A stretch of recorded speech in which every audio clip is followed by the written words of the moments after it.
It's not the way forward, and if we don't reconnect to nature, we'll just destroy it again.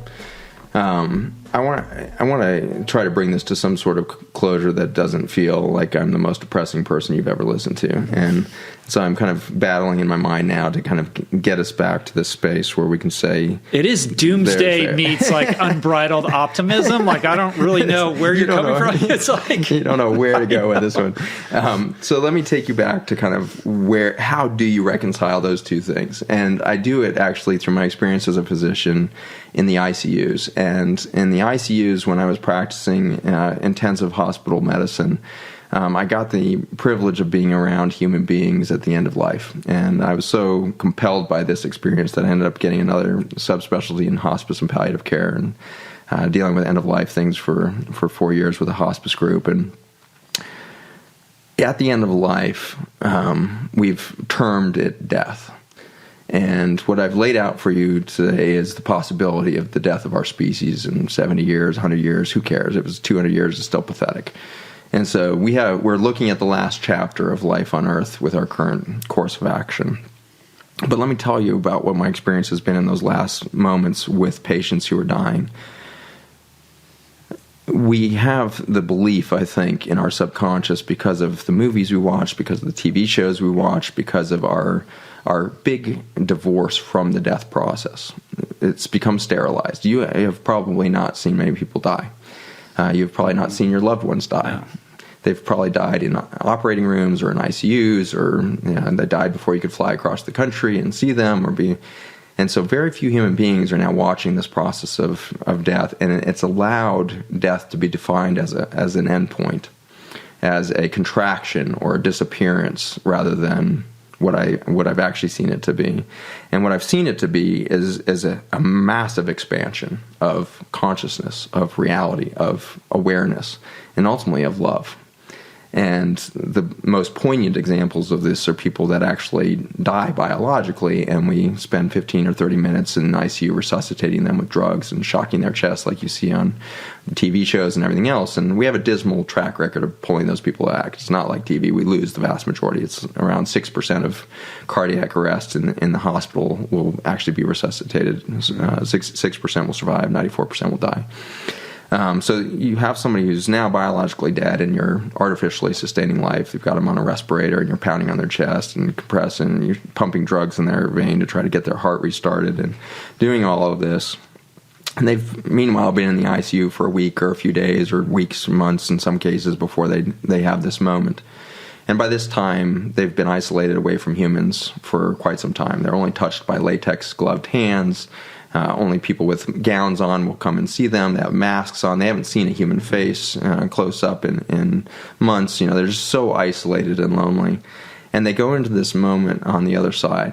And then we start working on them and doing our code. And as the hero depicted on TV, you become that doctor that pulls somebody back from that other side of the veil. And it was startling as, I moved past my internship and started to be kind of a senior resident in these environments and really responsible for being around these patients for hours after these experiences. They all told such a similar story on the other side of biologic life, and it had to do with a little bit of a typical story that you might see in the movies or something, where they saw white light and there was a sense of expansion and all this. But there was one sentence that came back again and again, and I had one ICU shift that was very weird. I had one ICU shift where I worked for 36 hours shift, and during that night, in the middle of my 36-hour shift, I see 3 people die, and I bring them all back with my team.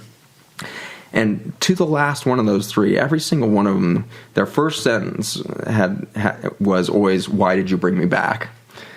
Which always kind of deflated my win. All of them said that? Yeah, they all said, "Why did you bring me back?" And the variety was huge. One of these was an African-American pastor, had over 200 visitors in his ICU room in the days before he passed away. And the other one was, this very isolated, kind of ostracized gentleman in his community. He was dying of complications of AIDS. And then I had this kid who had genetic defects and all this stuff, and he was dying of complications of pneumonia because he couldn't breathe anymore because his skeleton had collapsed. So you just couldn't pick 3 different medical cases or 3 different human beings. And every one of them, first sentence, why'd you bring me back? And then as they start to get oriented, and in the hours that follow, they are telling their loved ones, I went into this space, and it was bright white light everywhere. And I, in that moment, felt completely accepted for the first time in my life. And that was an unexpected sentence to hear out of multiple accounts. I felt completely accepted for the first time in my life. So what do you make of that? I think we're all walking around lonely as hell. And our opportunity to rebirth, because death is not an endpoint. It's a transformation moment. It's an expansion beyond the limits of this frail biologic shell that we carry around. And the instant that we step out of that, we find out that the universe embraces us in every single second of our existence in complete acceptance of who we are. We are enough in and of our own identity of I am at every second of every point of our existence. And it's the disbelief of that that's keeping us locked in these stupid conversations we just had for the last hour and a half. That is myopic conversation in and of itself. When you back up for a moment and say, okay, we're killing ourselves. But what if we need a death moment to transform completely, to let go of all of the preconceived notions of what it is to be human, and to say, you know what, we are beings of light, and we are completely accepted at every moment, including this moment when we would rape the earth of what we're raping it of, when we would kill each other at the rate we do, when we would destroy the entire ecosystem of a green planet in the middle of black space, when we would have that level of hubris, we're still completely accepted. And our journey is somehow understood by something more benevolent and more complete than we can see as human beings. And so let's not beat each other up over this issue. Let's not see this as a failure. Let's see this as an obvious next step in our journey.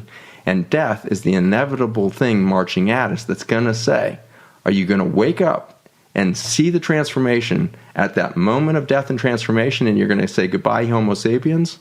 Or are you going to do it a moment before that, in the body, before the doctor starts the resuscitation? Are you going to say, you know what? What if we all looked at each other in wonder and awe and said, you're enough. I accept you completely. I want to be with you. I want to live with you. I want to be alive, period. And if it's with you, then it must be on purpose because we're in the same room. And the odds of that is 0. And so we are here. 7 billion of us showed up right now, which is really odd because I just laid out a horrific story of what's happening on the planet. And yet 7 billion of those white souls that seconds after death are going to realize that they are who they've always been. They're fully accepted. And they are moving in true love. And that white light is the love. And they're in that space. What if we can transform before we die? Then there's no reason to go to Mars. There's no reason to go anywhere else. Because we will do absolutely every single thing differently here on Earth.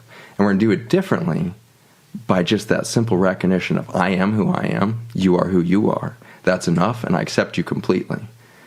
And let's figure out how to do this within the design of nature.